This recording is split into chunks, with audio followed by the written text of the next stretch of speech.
Hi everyone, welcome back to Alex's English Podcast, where we help you learn English through real, meaningful conversations. I'm Alex. And I'm Sophia. Whether you're walking, cooking, or just relaxing, thank you for spending your time with us today. Let me ask you something.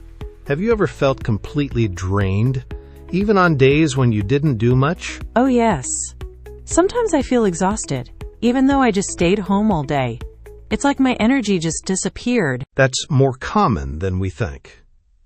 And it's often a sign that we're not taking proper care of ourselves. That's why today we're talking about a topic that really matters. Why self-care is important and how to actually do it. And just to be clear, self-care isn't just about spa days or vacations. It's about taking care of your body, your mind, and your emotions in small, consistent ways. And as always, this is a great opportunity to improve your English listening skills while learning something truly valuable for your life. So grab a drink, get comfortable, and let's dive in. All right, now let's dive into today's main topic. Why is self-care so important? Yes, and I think we should start by asking, what exactly is self-care? Because many people misunderstand it. That's true. When we say self-care, a lot of people immediately think of luxury, spa days, expensive vacations, face masks. Or drinking wine in a bubble bath with candles. Laughs. Yes, but self-care is not just about pampering yourself. It's not about spending money. Real self-care is much deeper. It's about paying attention to your basic needs, physical, mental, and emotional. Exactly. It means eating well, getting enough sleep, saying no when you need to, taking breaks, dealing with stress in a healthy way. All of these are forms of self-care. And what's interesting is that real self-care is often not glamorous.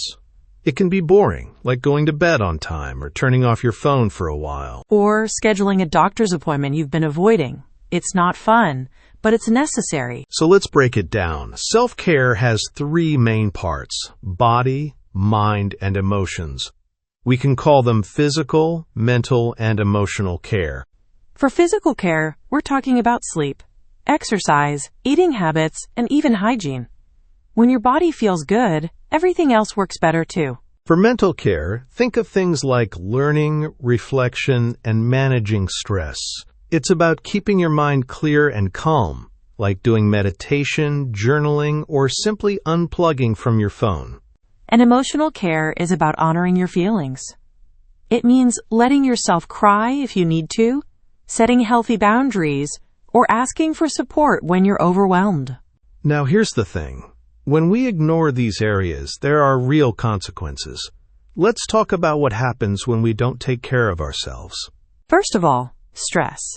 Long-term stress, or what we call chronic stress, can affect your entire life. It makes you tired, anxious, and easily irritated. Not to mention, it affects your sleep. Many people can't fall asleep or wake up feeling exhausted just because their brain never gets to rest. And when you're constantly tired or stressed, it's easy to feel lost, like you're just going through the motions of life without direction or joy. Yes, you might start feeling like, what's the point? Or I'm always busy, but I'm not really living. That's a sign that self-care is missing. And then, of course, there's your physical health. Ignoring your body leads to fatigue, headaches, weight gain or loss, and even serious conditions like heart disease. It can also affect your relationships. When you're burned out, you might snap at your loved ones or withdraw completely. People might not understand what's happening, and that can create distance. The truth is, you can't pour from an empty cup. If you're not well, you can't give your best to your work, your family, or yourself. But the good news is, once you start taking care of yourself, the changes can be amazing. Let's talk about the benefits of self-care. First, it recharges your energy.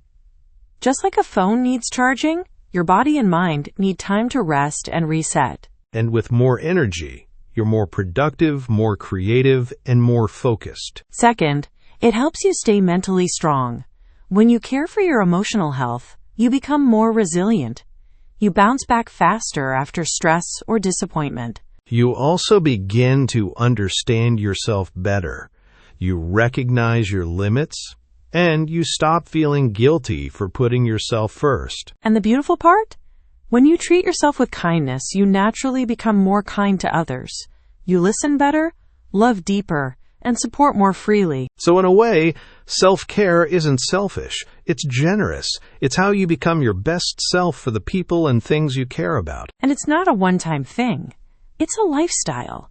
It's the small choices you make every day that show you matter, not just to others, but to you. So if you've been feeling overwhelmed, tired, or stuck, maybe it's time to pause and ask, how have I been caring for myself lately? And no judgment. Even if the answer is not at all, this podcast is here to help you change that. In the next part, we'll give you practical, easy-to-follow tips to start your self-care journey, even if you only have 5 minutes a day. So stay with us. And remember, you deserve care, not just when you're burned out, but every day. So now that we understand why self-care is important, let's talk about something even more useful. How to actually do it. Yes, because knowing isn't enough. The real magic happens when we take action, even small ones. Exactly. And here's the good news. Self-care doesn't have to be complicated or expensive. Let's break it down into 3 areas again: physical, mental, and emotional self-care. Starting with physical self-care, the most obvious, but also the most ignored sometimes. True. The basics are things we already know but often forget: sleep, movement, and nutrition. Let's start with sleep. Many adults only sleep 5 or 6 hours a night and think it's okay. But science shows we need at least 7 to 8 hours to function well. And the quality of sleep matters too. So here's one tip. Create a sleep ritual. Turn off screens 30 minutes before bed, dim the lights. Maybe drink a cup of warm tea, or read a few pages of a book. Next is movement. And no, you don't need to go to the gym for 2 hours. A simple 20-minute walk, stretching in the morning, or even dancing in your room can wake up your body and improve your mood. The point is consistency. Moving your body a little every day is better than doing one big workout and then nothing for 2 weeks. And let's not forget eating. Try to eat real food. Fruits, vegetables, protein, and drink more water. You'll be surprised how much energy you get just from staying hydrated. Now let's move to mental self-care. This is about taking care of your mind and your thoughts. One great habit is journaling. Writing down your thoughts can help you organize your feelings, solve problems, and reflect on your day. And don't worry, you don't need to write full pages. Just start with 1 line a day. Maybe answer a simple question. How do I feel today, and why? Another tip is to reduce your screen time. Social media and constant notifications make our brains tired. Try a no-phone hour each day, or even a digital detox once a week. That's powerful. You'd be amazed how much clarity you get when you unplug for just a little while. And if you love learning, read a book, listen to a podcast, or take a short course. Feeding your brain with positive things is a form of self-care too. Now let's talk about emotional self-care, something many of us ignore until it's too late. First, allow yourself to feel. If you're sad, angry, or anxious, don't push it away. Sit with it, understand it, and then let it go in a healthy way. Talk to someone you trust. Sometimes just saying, "I'm not okay," is a huge step forward. Or write a letter you don't send. That's a trick I use when I'm upset. I write a letter to express my feelings, then delete or tear it up. It helps me process without causing harm. Also, learn to say no without guilt. You don't need to explain yourself to everyone.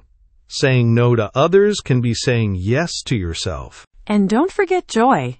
Doing things just because they make you happy is emotional self-care. Singing, painting, baking, gardening. It doesn't have to be productive. It just has to bring you peace. Let's be honest. We all have busy lives. But even 5 minutes of intentional self-care can make a difference. So here are a few quick things you can do today. Take 3 deep breaths with your eyes closed. Drink a full glass of water slowly. Stretch your arms and legs for 1 minute. Write down one thing you're grateful for. Text someone you love, just to say thank you. Small steps build habits, and habits build a better life. So don't wait for the perfect time or the perfect plan. Start where you are, with what you have. And remember, taking care of yourself isn't a luxury. It's a necessity, just like brushing your teeth or locking your door. You're not being selfish when you care for yourself. You're being responsible. You're showing up for your own life. When you take care of yourself, you become more present, more loving, and more alive for everything and everyone around you. In the next part, we'll talk about how to stay consistent with self-care, even when life gets busy or motivation disappears. So stay tuned. And maybe take a deep breath right now. That's self-care too. Welcome back. So far, we've talked about why self-care matters and how to start. But there's one big question left. How do we make self-care a habit? Something we actually stick with, not just for a few days. Yes, that's the hardest part for many people. We get excited in the beginning, maybe after reading a book or listening to a podcast like this, but then life gets busy again, and we stop. So let's get honest. Building a habit takes time, and consistency matters more than intensity. That's such a great point. It's better to stretch for 5 minutes every day than to do one long workout once a month. Exactly. Let's share some practical ways our listeners can make self-care a natural part of daily life, not just something we do when we're already burned out. First tip, start small, like really small. Yes. If you set huge goals, you'll quickly feel overwhelmed and give up. But if you start with just one tiny action, like drinking a glass of water right after waking up, it's easier to keep going. And when you succeed with small steps, you build confidence. Your brain goes, hey, I can do this. Second tip, make it a ritual. Choose a specific time and place for your self-care, just like brushing your teeth. Maybe right after lunch, you take a 10-minute walk. Or every evening, you write one sentence in your journal. Rituals help because they remove the need for motivation. You don't need to feel like doing it. You just do it because it's part of your routine. And if you forget one day, don't be too hard on yourself. Just restart the next day. Progress isn't lost. It's built over time. That leads to the third tip. Track your habit. This one really helps me. You can use a habit tracker app, a notebook, or even just a calendar. When you see those check marks adding up, it becomes very satisfying. It's also motivating. You don't want to break your streak, especially after 5 or 10 days in a row. Fourth tip, make it enjoyable. If you hate running, don't force yourself to run. Maybe you prefer dancing, or swimming, or walking with a podcast. And if you don't like journaling, maybe record a voice memo instead. Self-care should feel good, not like a punishment. Absolutely. And here's another tip. This one's powerful. Attach self-care to something you already do. Like a habit piggyback? Exactly. For example, after you brush your teeth, take 3 deep breaths. Or, every time you boil water for tea, do 1 minute of stretching while you wait. That way, self-care becomes a natural part of your day, not something extra you have to remember. Another idea. Create a self-care menu. It's like a list of things you enjoy or need. So when you're tired or sad, you don't have to think. Just choose something from the list. That's genius.